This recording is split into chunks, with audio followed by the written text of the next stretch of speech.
마태복음 11장 5절에는 옥에 갇힌 요한이 자신의 제자들을 예수님께 보내 오실 그이가 당신이 오니까 우리가 다른 일을 기다리오리까? 라고 묻는 질문에 예수님께서 이렇게 대답하시는 말씀이 기록되어 있습니다.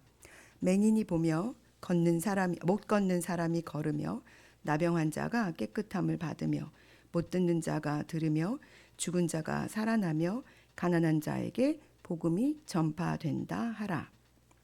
예수님께서는 당신의 입으로 말씀하신 것처럼 육신의 몸을 입고 사시는 동안 이 말씀대로 살아내셨습니다. 가난한 자들과 함께 하셨고 죄인들과 함께 그 길을 걸으셨습니다. 저희가 읽은 누가복음 16장에서 예수님은 우리를 빛의 아들들이라고 칭하십니다. 우리는 예수님을 믿음으로 하나님의 자녀가 되었으며 그리스도의 장성한 분량에 이르도록 자라나는 과정 중에 있는 사람들입니다. 빛의 아들들인 우리, 하나님의 자녀인 우리는 그래서 세상을 바라보는 관점이 세상에 속한 사람들과는 조금 달라야 합니다. 아니, 아주 많이 달라야 합니다. 그래서 오늘 본문은 그 다름에 대해서 예수님께서 말씀하고 계십니다. 때로는 이 세상에 속한 이 세대의 아들들이 자기들이 살고 있는 시대에서 빛의 아들들, 즉 우리 그리스도인들보다 더 지혜롭다고 말씀하고 계십니다. 그래서 한 부자의 청지기가 세상의 관점에서 볼 때 그들은 지혜로운 것처럼 보이나 그리스도인의 세계관 관점에서 그는 옳은 청지기가 아닙니다. 그가 하고 있는 이 일은 주님이 보시기에 기뻐하시는 모습이 아니라는 것입니다. 주님이 직접 입으로 13절에 그 집 하인이 두 주인을 섬길 수 없나니 혹 이를 미워하고 저를 사랑하거나 혹 이를 중히 여기고 저를 경히 여길 것임이라. 너희는 하나님과 재물을 겸하여 섬길 수 없느니라 라고 말씀하셨기 때문입니다. 즉 빛의 아들들인 우리는 하나님과 재물을 겸하여 섬길 수 없습니다. 어떤 것은 위에 두고 어떤 것은 그 아래에 두어야 하는 것입니다. 그러니 빛의 아들들인 우리는 하나님을 위에 두고 그 재물을 밑으로 두는 자의 세계관을 가지고 살아야만 합니다. 예수님께서 말씀하고 계시는 이 비유의 말씀을 듣고 돈을 좋아하는 바리새인들은 비웃었습니다. 그리고 조롱하였습니다. 즉 돈을 사랑하는 세상의 사람들의 기준과 예수님께서 말씀하고 계시는 기준이 충돌하고 있다는 것입니다. 그것은 세상에 속한 사람들은 세상의 말을 하고 세상이 그들의 말을 듣는다는 사도 요한의 말을 가지고 올 수 있습니다. 그리고 그 세상에 있는 모든 것이 육신의 정욕, 안목의 정욕, 이생의 자랑이니 이것들은 아버지께로부터 온 것이 아니요 세상으로부터 온 것이라고 말한 요한 1서의 사도 요한의 고백을 기억나게 합니다. 세상에 속한 사람들, 세상의 말을 따라가는 그들은 스스로 사람 앞에서 자신이 옳다 하며 자신을 높입니다. 그러나 빛의 아들들, 하나님의 자녀인 우리는 이 스스로의 자리에 누구를 두는가 하면 하나님을 높이고 하나님이 옳다라고 말하는 자들입니다. 왜냐하면 스스로 자기를 옳다, 스스로 자기를 높이는 자들을 하나님께서 그 마음을 알고 계시며 그 마음을 기뻐하지 않으시며 미워하신다고 말씀하셨기 때문입니다. 그렇다면 빛의 아들들 그리고 하나님의 자녀로서의 우리는 어떤 재물관, 어떤 세계관을 가지고 세상에서 살아야 할까요?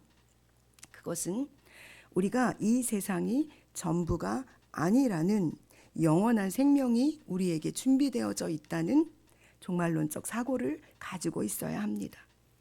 모든 마지막 날 하나님의 심판대 앞에 내가 설 것이며 그 심판대 앞에서 우리는 모두 어미하신 하나님 말씀 앞에서 다 벗겨진 모습으로 세워질 것이라는 것. 그래서 이 땅에 가지고 있는 나의 시간, 나의 삶, 나의 재정, 나 자신까지도 내 것이 아닌 하나님의 것이라는 것을 우리가 생각하며 살아야 한다는 것입니다. 이 생각은 내가 나를 바라보는 시선뿐만 아니라 내가 세상을 바라보는 시선 자세를 바꿔줍니다. 오늘 본문에서 예수님께서 부자와 나사로의 비유를 통해서 우리에게 바로 이 시선으로 세상을 살아갈 것에 대해서 권면하고 계십니다. 우리는 예수님을 나의 구주로 고백하는 그리스도인으로 그리고 빛의 아들들로 살기로 작정한 사람들입니다. 그러기에 우리는 오늘이라고 불리는 이 날을 예수 그리스도의 형상을 닮아가는 자로 살아내야만 합니다. 오늘 본문의 부자는 자색 옷과 고운 베옷을 입고 날마다 호화롭게 즐기고 있습니다. 그는 자기의 끝이 어디인지 알지 못하며 그 끝에 내가 누구 앞에 설 것이라는 것을 알지 못하는 자입니다. 왜냐하면 그 문 앞에 그가 매일같이 호화로운 날마다 호화로운 삶을 사는 그 집 문 앞에 거지 나사로가 자기의 혼대를 핥으며 누워 있었음에도 불구하고 그는 그것을 바라보지 못했기 때문에 그렇습니다. 그가 나사로를 정상적인 눈으로 그를 바라본 때는 언제냐 하면 마지막 때 천국에서 아브라함의 품에 안겨있는 나사로를 지옥에서 바라볼 때 그때만 온전히 바라볼 수 있었습니다. 그러나 그때는 나사로에게 어떤 것도 해줄 수 없는 모든 것이 끝난 시점입니다. 그리고 그는 끝까지 이기적이지요.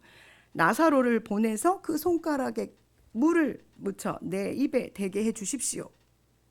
나사로를 시켜서 자신의 아버지 집에 보내달라고까지 이기적인 고백을 합니다. 사랑하는 여러분, 아까 말씀드린 것처럼 우리는 스스로 나를 높이고 스스로 내가 옳다고 하는 그 자리에 예수 그리스도 우리 주 하나님의 살아계신 하나님의 아들 그분을 높이며 그분을 옳다고 말하는 자들입니다. 그렇다면 그분이 세상에서 어떻게 사셨는지, 어떤 자들과 함께 하셨는지, 그들이 누구를 바라보며 눈물 흘리셨는지, 마음 아파하셨는지 우리도 같은 마음, 같은 걸음, 같은 생각을 가지고 살아야 한다는 것입니다. 그러니 우리가 그 눈, 그 마음, 그 세계관을 가지고 세상을 바라보지 않으면 보이지 않는 사람들이 우리 주변에 있다는 것을 기억하시고 오늘 내게 허락하신 이 날은 그들을 향하여 빛의 사자들로, 빛의 아들들로, 하나님의 자녀로 살아내기를 주님이 우리에게 요청하시는 그 한날인 것을 기억하셔서 이날 만나게 되는 수많은 어둠에 있는 사람들, 내 문 앞에서 헌대를 헐트며 나에게 손을 내미는 자들에게 내가 가지고 있는 시간, 나의 지혜, 나의 삶, 나의 재물을 나누는 그리스도인들이 되시기를 원합니다. 그것이 하나님이 기뻐하시는 영원한 천국에서 하나님 품 안에서 하나님과 함께 그 기쁘고 즐거운 날을 누리게 될 우리가 소망하고 꿈꾸는 마지막이 될 것입니다. 사랑하는 여러분, 오늘 하루 여러분이 빛의 사자로 그 빛을 반짝반짝 내시며 살아내시는 하루가 되시기를 간절히 소망합니다.